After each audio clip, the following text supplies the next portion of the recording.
بسم الله الرحمن الرحيم. إنا أرسلنا نوحا إلى قومه أن أنذر قومك من قبل أن يأتيهم عذاب أليم. قال يا قوم إني لكم نذير مبين. أن اعبدوا الله واتقوه وأطيعون. يغفر لكم من ذنوبكم ويؤخركم إلى أجل مسمى. إن أجل الله إذا جاء لا يؤخر لو كنتم تعلمون. قال رب إني دعوت قومي ليلا ونهارا فلم يزدهم دعائي إلا فرارا. وإني كلما دعوتهم لتغفر لهم جعلوا أصابعهم في آذانهم واستغشوا ثيابهم وأصروا واستكبروا استكبارا. ثم إني دعوتهم جهارا ثم إني أعلنت لهم وأسررت لهم إسرارا. فقلت استغفروا ربكم إنه كان غفارا يرسل السماء عليكم مدرارا ويمددكم بأموال وبنين ويجعل لكم جنات ويجعل لكم أنهارا.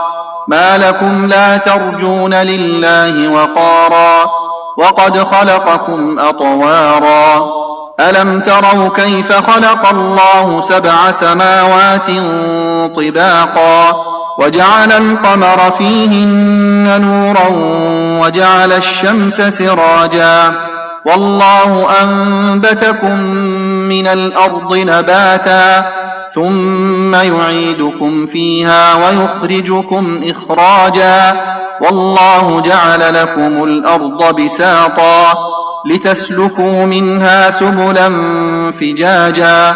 قال نوح رب إنهم عصوني واتبعوا من لم يزده ماله وولده إلا خسارا ومكروا مكرا كبارا.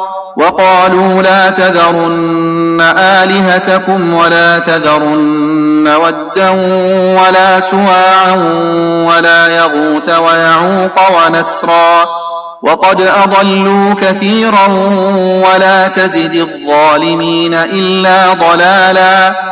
مما خطيئاتهم أغرقوا فأدخلوا نارا فلم يجدوا لهم من دون الله أنصارا. وقال نوح رب لا تذر على الأرض من الكافرين ديارا إنك إن تذرهم يضلوا عبادك ولا يلدوا إلا فاجرا كفارا. رب اغفر لي ولوالدي ولمن دخل بيتي مؤمنا وللمؤمنين والمؤمنات ولا تزد الظالمين إلا تبارا.